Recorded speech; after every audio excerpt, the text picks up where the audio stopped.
Assalamualaikum warahmatullahi wabarakatuh. Perkenalkan, nama saya Alfia Farhana dari kelas FM 18D. Baik, untuk memenuhi tugas final manajemen investasi, di sini saya akan melakukan analisis fundamental pada sebuah perusahaan, yaitu perusahaan PT Wijaya Karya Persero Tbk,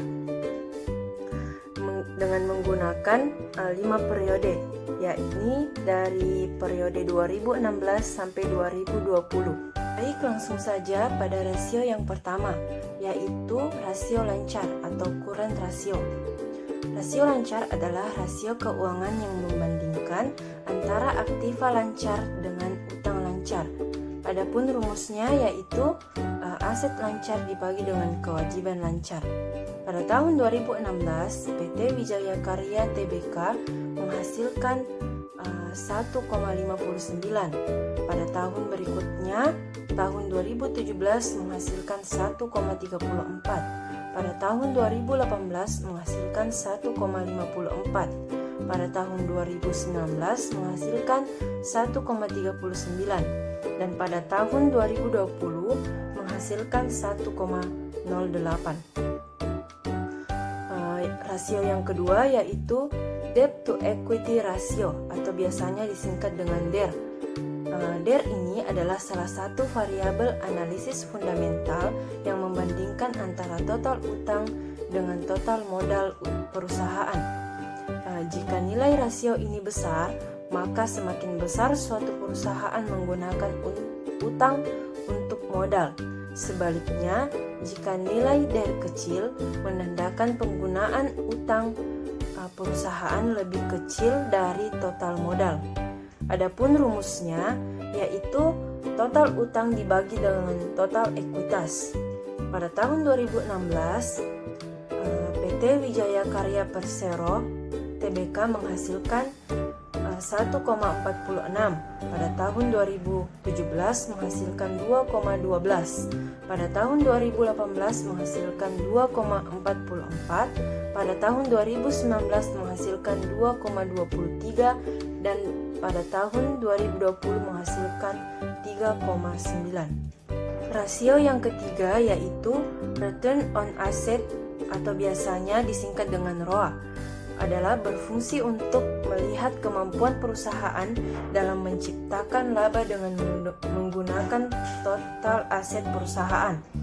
Jika nilai ROA tinggi, maka menandakan perusahaan tersebut memiliki kemampuan yang baik dalam memanfaatkan aset yang dimiliki untuk mendapatkan laba. Sebaliknya, jika nilai ROA kecil, menandakan ketidakmampuan perusahaan dalam memanfaatkan aset untuk mendapatkan laba. Adapun rumusnya yaitu laba bersih dibagi dengan total aset. Pada tahun 2016, PT Wijaya Karya Persero Tbk menghasilkan 0,04. Pada tahun 2017 menghasilkan 0,03. Pada tahun 2018 menghasilkan 0,04. Pada tahun 2019 menghasilkan 0,04 dan pada tahun 2020 menghasilkan 0,005. Rasio selanjutnya yaitu return on equity atau biasanya disingkat dengan ROE. Return on equity adalah rasio keuangan yang membandingkan antara laba bersih dengan total modal yang dimiliki perusahaan. Jika nilai ROE tinggi, menandakan semakin baik kinerja perusahaan dalam memanfaatkan modal untuk memperoleh laba. Sebaliknya, jika nilai ROE kecil, menandakan bahwa perusahaan tidak mampu memanfaatkan modal untuk menciptakan keuntungan. Adapun rumusnya yaitu laba bersih setelah pajak dibagi dengan ekuitas dikali dengan 100%.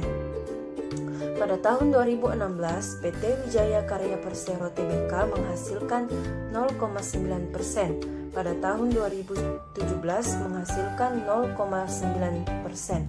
Pada tahun 2018 menghasilkan 12%. Pada tahun 2019 menghasilkan 14% dan pada tahun 2020 menghasilkan 0,2%. Rasio yang kelima yaitu earning per share atau biasanya disingkat dengan EPS, mampu memberikan informasi mengenai laba bersih per lembar saham perusahaan kepada investor.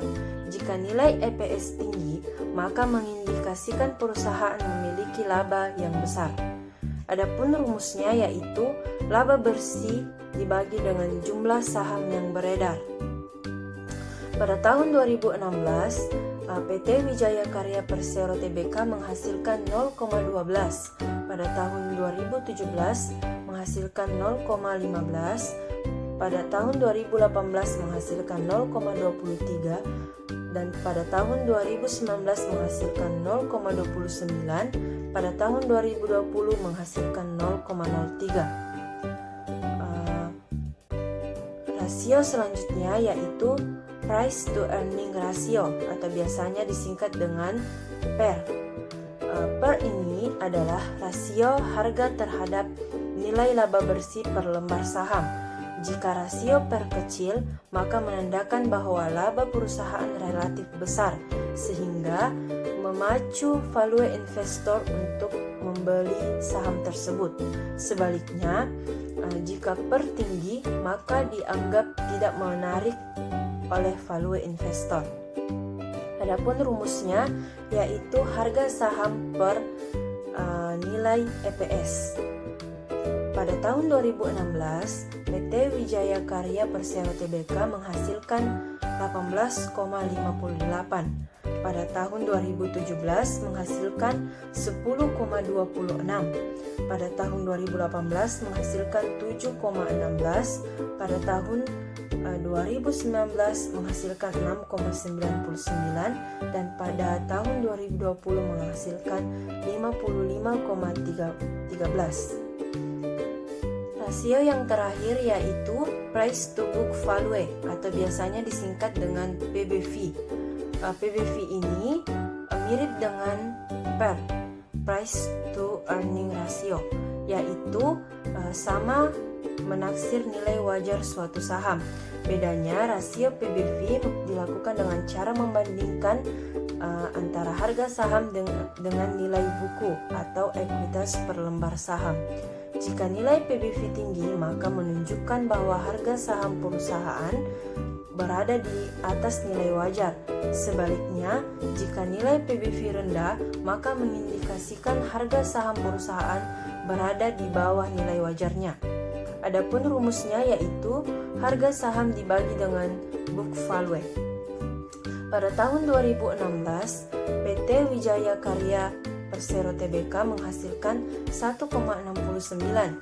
Pada tahun 2017 menghasilkan 0,95. Pada tahun 2018 menghasilkan 0,86. Pada tahun 2019 menghasilkan 0,95. Berikut adalah kesimpulan hasil analisis fundamental pada PT Wijaya Karya Persero Tbk pada periode 2016-2020. Baik, mungkin itu saja yang dapat saya sampaikan. Kurang dan lebihnya mohon dimaafkan. Wassalamualaikum warahmatullahi wabarakatuh.